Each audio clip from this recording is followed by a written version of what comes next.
He didn't lower his voice. That was the thing nobody talked about afterward. He didn't even try to be discreet. Raymond Ashford walked into the Meridian Club on a Thursday evening in March, with two colleagues trailing behind him like obedient shadows. And within 4 minutes of sitting down, he was already making comments about the man who had just refilled his water glass. In French, fluent, casual, contemptuous French.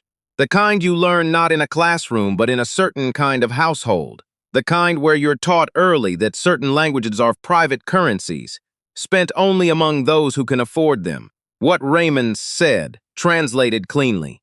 Look at his hands. This one probably can't even read the menu. His colleagues laughed. One of them covered his mouth. The other didn't bother. The man who had refilled the water glass set the pitcher down on the service station 12 feet away, straightened his jacket, and went to check on another table.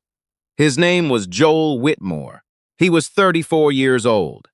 He had a degree in Romance languages from Georgetown and a second degree in hospitality management that he'd never once mentioned to anyone at this job, because nobody had ever thought to ask. He'd been working at the Meridian Club for 2 years. In that time, he had memorized the wine preferences of 63 regular members, learned the names of their spouses and children, and twice talked kitchen staff down from quitting during dinner rushes. His manager, a tightly wound woman named Carol, who ran the floor like a conductor, had told him 3 months ago that he was the best server she'd had in 11 years. None of that was visible to Raymond Ashford. What Raymond saw was a black man in a white jacket carrying a water pitcher, and that was the entire story as far as Raymond was concerned.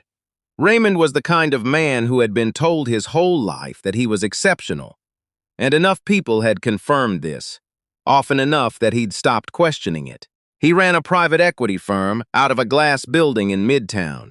His name appeared on 3 philanthropic boards, 2 of which he had attended a combined total of 4 times. He owned a house in Connecticut that he visited on alternating weekends and an apartment in the city that cost more per month than most people made in a year. He was, by every external measure, successful. The internal architecture, though, that was a different structure entirely. The Meridian Club was one of Raymond's regular Thursday stops. He came for the duck confit and the burgundy selection and the particular atmosphere of a room where everyone's net worth sat above a certain floor. He liked knowing that. He liked rooms where he could feel it without anyone having to say it out loud. Joel had served Raymond before, 3 times at least. Raymond had never once looked at him directly. Not in the way you look at a person, more in the way you look at a piece of furniture, registering only whether it's in the right place.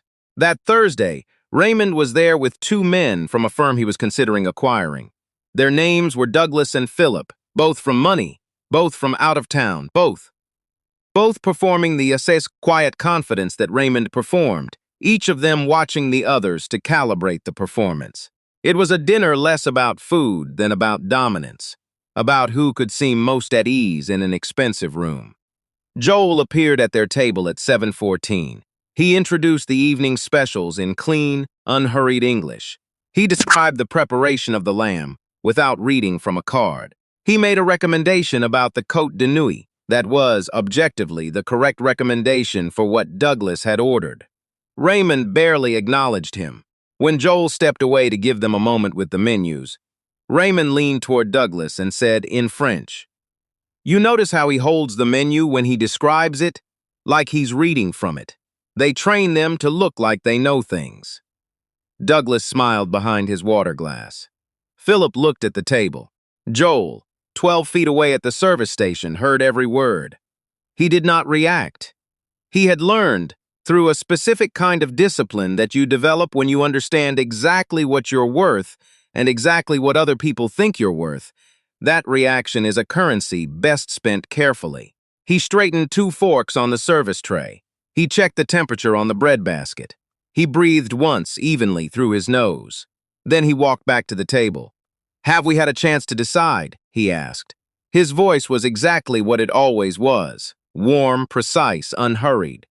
Raymond ordered the duck. Douglas ordered the lamb. Philip quietly ordered the fish. Joel wrote nothing down. Excellent, he said. For the table, I'll suggest we start with the 18 Jeffrey Chamberton. It'll open up nicely by the time the lamb arrives. Unless, he paused, his eyes moving to Raymond, you'd prefer to stay with the Mersault you had the last time you were in. The third Thursday in January. Raymond looked up. It was the first time all evening he had actually looked at Joel. You remember that? Of course, Joel said. And then, because he had been deciding for about 4 minutes whether to do this, he added, in French, same register, same casual ease that Raymond had used 20 minutes earlier. You also had the duck that evening. You said the sauce was too sweet. Chef Lawrence adjusted the recipe in February. You might find it more to your liking now. The table went very quiet. Douglas set his menu down slowly, the way you set something down when you're not sure what you just witnessed. Philip looked up from the tablecloth. Raymond did not move for a moment. Then something happened in his face, a small collapse, barely visible, the kind of rearrangement that happens when a person's understanding of a room suddenly doesn't match the room they're in. You speak French, he said. It wasn't quite a question. Among other things, Joel said. He smiled once. Not triumphant, not cold, just the smile of a man who has decided that the conversation is now concluded. I'll put the order in and bring the Jeffrey Chambertin to breathe. Give me just a moment. He turned and walked back to the service station with the same unhurried pace he had walked away with every other time that evening. The three men at the table said nothing for almost a full minute. What nobody at that table knew, what nobody at the Meridian Club had known for 2 years, was that Joel Whitmore spoke 5 languages. French and English were the 2 he used most often.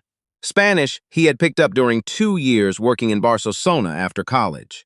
Italian had come from a relationship that ended badly, and a grammar workbook he'd bought to fill the gap. Mandarin he had been studying for 3 years, and spoke at what he modestly described as an intermediate level, though his teacher had recently told him to stop being modest. He had taken the job at the Meridian Club because he was saving money.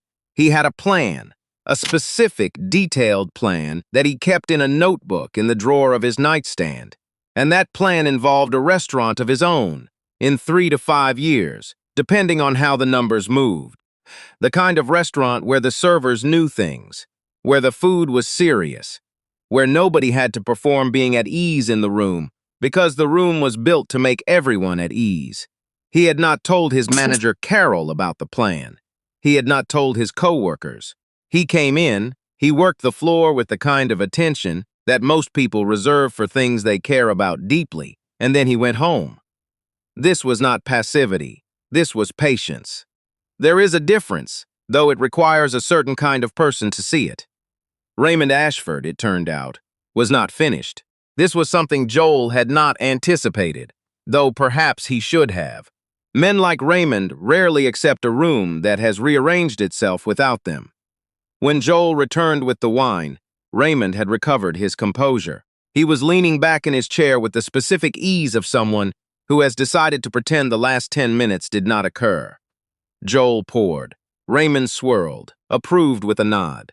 Then, while Joel was stepping back, Raymond said, still in French, but slower now, more deliberate, a man testing the boundaries of a fence he'd just discovered. Georgetown, was it? The degree. You seem like Georgetown. It was condescending in a different way now, acknowledgement weaponized. I see you now, therefore I will assess you. Joel set the bottle on the table. It was, he said in English. Then, is there anything else you need before your first course arrives? Raymond looked at him for a moment. Then he smiled, the kind of smile that costs nothing and means less. No, that'll be all. Joel nodded and left. At the service station, his coworker Marcus, who had been watching the last 5 minutes with the focused attention of someone watching a chess match, leaned over and said quietly, "What was that?" "Thursday," Joel said, and went to check on table 7. The dinner ended the way most dinners end. Plates cleared, wine finished, small talk declining as the hour got later. Raymond signed the bill without looking at it, which is the thing wealthy people do to demonstrate that they don't need to look at it. Douglas and Philip said their goodbyes in the lobby. The acquisition conversation would continue next week, apparently. Things were looking promising. Raymond was outside on the sidewalk, waiting for his car, when he realized he had left his phone on the table. He went back inside. The room was mostly cleared. A busser was resetting the corner tables. Joel was at the service station, writing something in a small notebook. Not a work pad. Something personal.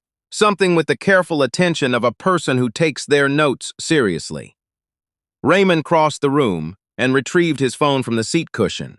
When he stood up, Joel was watching him from across the room, not unkindly, simply present. Raymond stood there for a moment. Then, without quite deciding to, he walked to the service station. "Georgetown," he said again. But the tone was different now. The weapon was gone. What was left was something closer to genuine. "What was your focus?" "Romance languages," Joel said. "Double major hospitality on the second degree." Raymond nodded slowly. He glanced at the notebook. "What are you writing?" Joel considered whether to answer. He decided to. "Menu notes," he said, "for when I open my own place." Raymond looked at him. Something crossed his face. Not guilt, exactly. Guilt requires a level of self-examination that Raymond had not practiced often enough for it to come quickly. It was something more like recognition, the particular discomfort of seeing clearly a thing you'd chosen not to look at. "What kind of place?" he asked.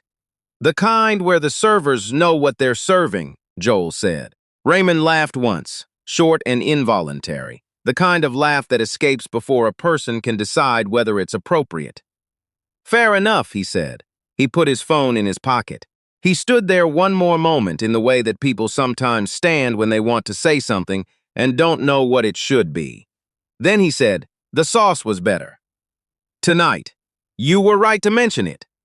"Chef Lawrence will be glad to hear it," Joel said. Raymond nodded once, turned and walked back through the dining room and out through the lobby. Joel watched him go. Then he picked up his pen. He wrote, "Jevry 18, opened well by 8:15. Recommend decanting at table next time rather than at station.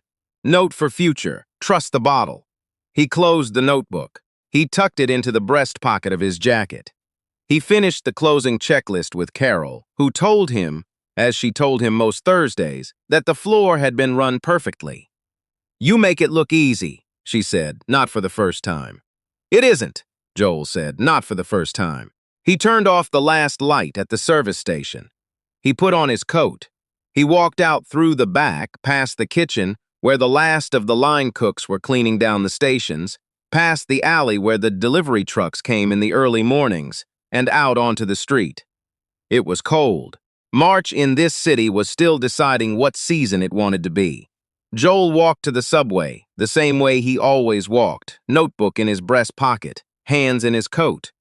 He thought briefly about the dinner, not with anger. He had used up any impulse toward anger on this specific subject a long time ago. He thought about it the way you think about a road you know well, noting where the pavement is uneven, making a mental map that will be useful later. He thought about the notebook. He had 47 pages filled. Floor plans, sourcing notes, a list of the 10 best wine suppliers he had encountered across 2 years of inventory work. Staff philosophy, not rules. He didn't want a rules document. He wanted something more like principles, the kind of thing you could read on a bad Tuesday and remember why you came in. 3 to 5 years, depending on the numbers. He thought the numbers were starting to move in the right direction. The subway car was mostly empty at this hour. Joel sat down, unbuttoned his coat, and looked at the window across from him, where the reflection showed a man in a good jacket on his way home from a long shift. He didn't think about Raymond Ashford again that night. That, perhaps more than anything else, more than the French, more than the sommelier's memory, more than the composed return to a room that had tried to diminish him, was the real measure of where Joel Whitmore stood. He didn't need the evening to be a story. He already knew what kind of man he was.